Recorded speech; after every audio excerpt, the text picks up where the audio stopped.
Hello friend, welcome back to my channel কবিতা গীতা নিয়ে। তোমরা সবাই কেমন আছো? আশা করি সবাই ভালো আছো। আমিও ভালো আছি, কিন্তু একটু মনটা মাঝে খুব খারাপ। কারণ বৈষ্ণব সারাদিন আমার জামাই মেয়ে এসেছিল। যদিও আমার জামাই নয়, আমার বড় ছেলে প্রীতমের বড় দাদা। সত্যি মানে এত অসাধারণ, রিমার বরকে না দেখলে বুঝতে পারতাম না যে জামাইরা এত ভালো হয়, কিন্তু ওই জন্য ওকে ছেলের জায়গাটাই দিয়েছি। তো আজকে ওরা চলে যাবে। এখন আমি যেটা হাতে থালা রেডি করে ফেলেছি, খেতে দেবো। ওদের 11:50 ট্রেন। মনটা খুব খারাপ লাগছে, কিন্তু মন খারাপ হলে কিছু করার নেই। দেখো, ব্যাটা ছেলে মানে ইনকামের করতেই হবে। তার অফিসে 3 দিনে ছুটি নিয়ে এসে এসছে। অনেক চেষ্টা করে জোর করে তাকে রেখেছি। চলো আগে ওদেরকে খেতে দিই, তারপর তোমাদেরকে সবটা শেয়ার করবো। দেখো জামাই মেয়ে এদিকে আসো। দেখো, আজকে আমার মেয়ে খাবে নিরামিষ শনিবার। যদিও শনিবারটা আমাদেরও নিরামিষ, কিন্তু সেটা না, আজকে জামাইটা চলে যাচ্ছে, আমার খারাপ লাগছে। আমি মাছ করে দিয়েছি। জামাই না, ফার্স্টে মনে হচ্ছে আমার ছেলে। দুজনকে খেতে বসিয়ে দিয়েছি। ওদের 11:50 ট্রেন। ভালো থাকো, সুস্থ থাকো। একটা মেয়ে ওকে কেউ ভালো না বেশি পারে, তোমরাই দেখো। ও গোটা পাড়াটা আসে, সবাইকে মাতিয়ে রাখে। আশেপাশে যত মানুষ আছে সবাইকে মাতিয়ে রাখে। তাই চলে যাচ্ছে, সবারই খারাপ লাগে।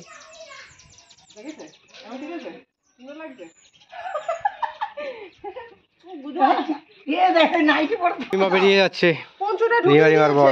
গীতাটা রয়েছে, কালকে আমার গীতা দিচ্ছে আমার। কষ্ট পাচ্ছ না?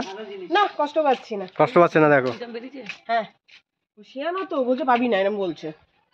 কে বলছে? গীতা ঠিকই বলেছে। কষ্ট পাচ্ছি না এই কারণেই,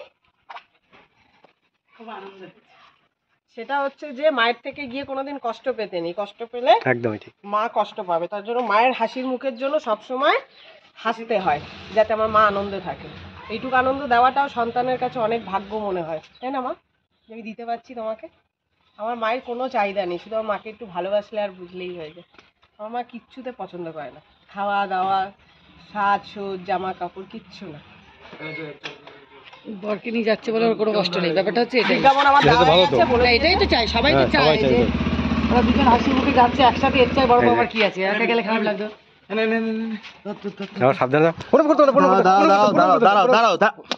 একদম পছন্দ। ভালো থাকো সবসময়, শান্তিতে থাকো। সামনের মাসে আমরা যাচ্ছি, ঠিক আছে? বর চলে আছে, হ্যাঁ। শান্তিতে থাকো। দেখো রিমার বর। আমাদের জীবন সুন্দর হোক। দাঁড়াও, সামনে বার এসে গল্প হ্যাঁ, আবার আসবে এরকম মাঝে মাঝে আসবা, আনন্দ আমরাও পাবো, তোমরাও পাবে। হ্যাঁ, সেটাই তো বুঝেছো। হ্যাঁ, এরকম মাঝে মাঝে আসবে, কেন আনন্দ পাবো, আমরাও আনন্দ পাবো। একদম। টাটা টাটা টাটা, সাবধানে যাবে। হ্যাঁ, চলো ভাই, আস্তে আস্তে যেও। হ্যাঁ, হ্যাঁ, আসতে গেলে এখন ট্রেন দিতে হবে না। বাবা সাবধানে নিয়ে যাও বাবা। দাঁড়া, লাঠি মার। ব্যাগটা ধরিয়ে হচ্ছে। হ্যাঁ বাবা, এমনি উঠি বাবা। ব্যাগটা উঠি দেবো বাবা। চলো, টাটা। সাবধানে। হ্যাঁ বাবা, আস্তে আস্তে নিয়ে যা। পৌঁছে ফোন করিস।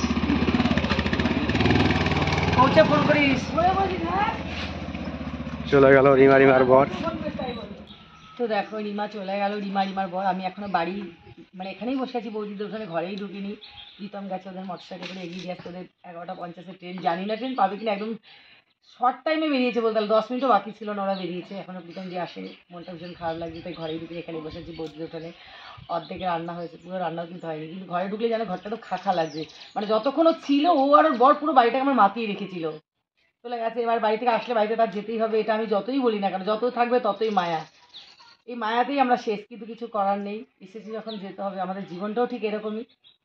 মনটা ভীষণ খারাপ লাগে।